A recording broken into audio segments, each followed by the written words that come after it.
नमस्कार, आप देख रहे हैं सम्राट न्यूज टीवी और मैं हूं आपके साथ हर्षिता कनौजिया।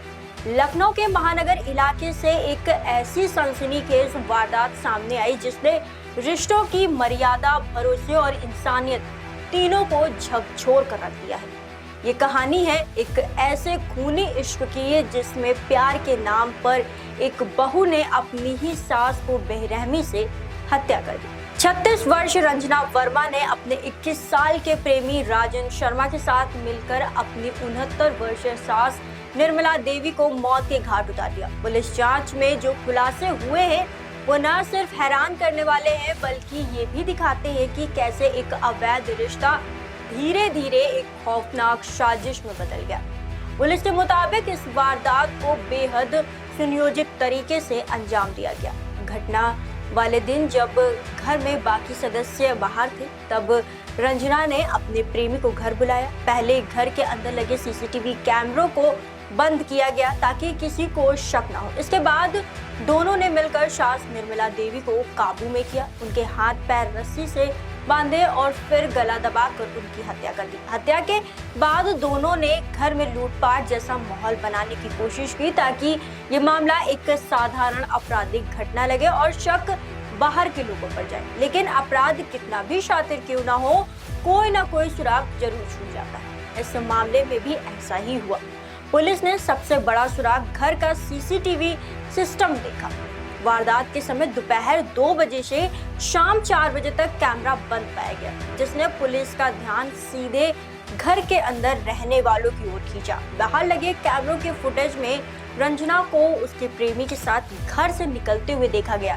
यही वो पल था जहां से पूरी कहानी खुलनी शुरू हुई। जांच के दौरान ये भी सामने आया कि रंजना और राजन के बीच पिछले 4 साल से प्रेम संबंध थे। राजन उसी मकान की पहली मंजिल पर किराए पर रहता था, जबकि रंजना अपने परिवार के साथ नीचे रहती थी। परिवार को इस रिश्ते की भनक लग चुकी थी और सास निर्मला देवी इसका लगातार विरोध करती थी। यही विरोध इस रिश्ते के रास्ते की सबसे बड़ी बाधा बन गया था। घर के अंदर आए दिन इसी बात को लेकर झगड़े होते थे।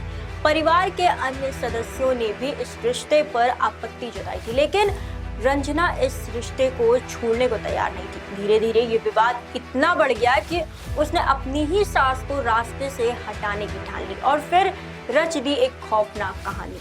घटना वाले दिन का पूरा घटनाक्रम भी बेहद चौंकाने वाला है।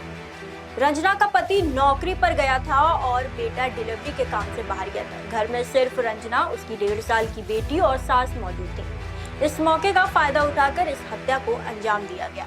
हत्या के बाद दोनों आरोपी घर से निकल गए ताकि शक न हो, लेकिन जब बेटा घर लौटा और अपनी दादी की लाश देखी तो पूरे घर में कोहराम मच गया। इसके बाद रंजना ने मासूम बनने की नाटक किया। वह वापस घर आई और ऐसे रोने धोने लगी जैसे उसे कुछ पता ही ना हो। लेकिन पुलिस और फॉरेंसिक टीम की जांच ने इस ड्रामे की परतें खोल दी। डॉग स्क्वाड और स्निफर डॉग सीधे प्रेमी राजन शर्मा तक पहुंच गया। ये देख मौके पर मौजूद लोग भी हैरान रह गए। पुलिस ने शक पूछताछ से पहले प्रेमी राजन टूट गया और उसने पूरे मामले का खुलासा कर दिया। इसके बाद रंजना का झूठ भी ज्यादा देर तक टिक नहीं पाया। दोनों ने कबूल किया कि उन्होंने मिलकर ही इस हत्या की साजिश रची थी, क्योंकि सास उनके रिश्ते के रास्ते की सबसे बड़ी रुकावट बन चुकी थी। ये घटना न सिर्फ एक आपराधिक मामला है बल्कि समाज के सामने कई सवाल भी खड़े करती है। क्या रिश्तों की अहमियत इतनी कम हो गई है कि कोई अपने ही परिवार के सदस्य की जान ले ले? क्या अवैध संबंध इतनी बड़ी वजह बन सकते हैं कि इंसान सही और गलत का फर्क भूल जाए? फिलहाल पुलिस ने दोनों आरोपियों को गिरफ्तार कर लिया है और उन्हें जेल भेज दिया गया है। इस घर में अब सिर्फ सन्नाटा, मातम और टूटे हुए रिश्तों की गूंज बची है। ये मामला एक कड़वा सच सामने लाता है। इश्क जब अंधा होता है तो वो इंसान को उस अंधेरे में ढकेल देता है जहां से वापसी नामुमकिन हो जाती है। तो ये थी लखनऊ से आई एक दिल दहला देने वाली खबर जिसने हर किसी को सोचने पर मजबूर कर दिया।